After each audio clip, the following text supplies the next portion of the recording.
Hey guys, welcome back to another tutorial video. Today I'm going to be showing you how I made Carl's pistol from The Walking Dead along with the big silencer that he kind of had always paired with it. So let's go ahead and just jump on into it.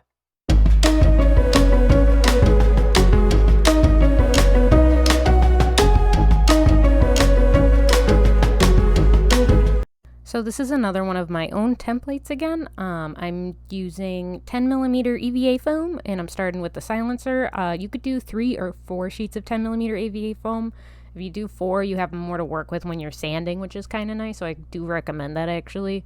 And then you'll use 3 sheets for the pistol portion. So, just tracing those a couple of times and then cutting it all out with a box cutter, of course, because it's 10mm EVA foam. Pretty thick boy. And then, yes, this template is available to purchase in my shop, theladyfriend1.com/shop, to go and find that stuff. So now we're going to move on to gluing all those sheets together. We're basically just contact cement, slapping it on both sides, wait till it's tacky, smack them together, and we're stacking layer after layer after layer. So you want to make sure they're pretty evenly lined up. You'll be able to fix any sort of unevenness because maybe it was cut a little differently. You'll be able to fix that though with the Dremel. This takes a lot of sanding, especially for the silencer, I would say. After everything's glued together, I use a paint pen to make some markings for everything I'm going to need to know when I go in and sand all of these items. And then I also start shaving with the box cutter the silencer to start getting it closer to being more rounded. And same thing with some areas on the pistol as well. Make sure your box cutter is sharp enough too before you go and start shaving away some of it. Otherwise, you're going to get some gnarly cuts and you're going to have a lot of work to sand it.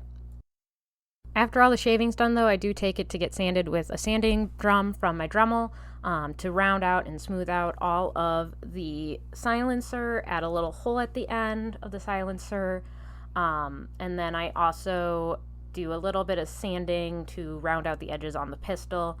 And then all the detailing I'm going to come back to later with the wood burning kit after the Dremel. For the loop around the trigger though, I just used foam clay for that after I was done with all the sanding. Now I'm taking my wood burning tool to do all of the detailing on the pistol first. There was a lot to do with this, so different spots where there's indents and then a lot of line work. I start with the big round tip to do all the indents and the screws, and then I take a fine tip to do all of the line work on it. You can kind of follow along and see as I'm doing it, so just enjoy the time lapse of it.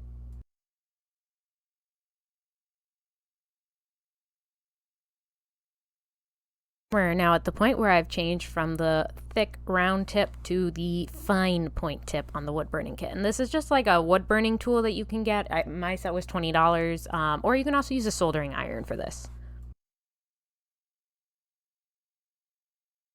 There was a lot of line work to this. I'm just gonna be very patient. There is a lot of line work on this. So you're gonna use that fine tip point probably the most out of all of them. Yeah.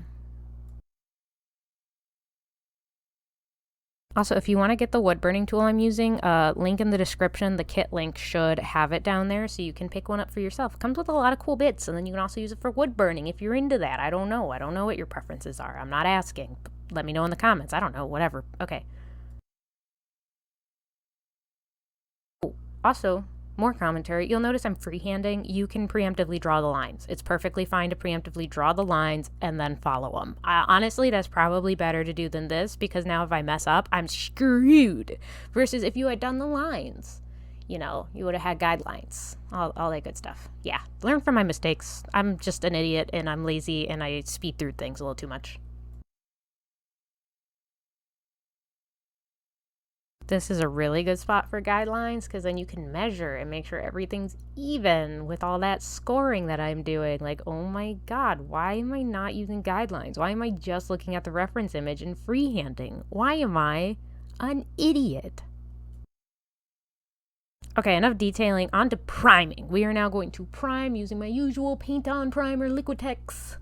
I really like Liquitex, really great brand. Please sponsor me, dear God, I'm begging you. So just coating that on a couple layers, and then to paint it I actually used the MTN water-based spray paint black, of course, to spray paint the whole pistol. So real simple stuff. And then to seal it, I used the Liquitex satin varnish so it would look kind of shiny.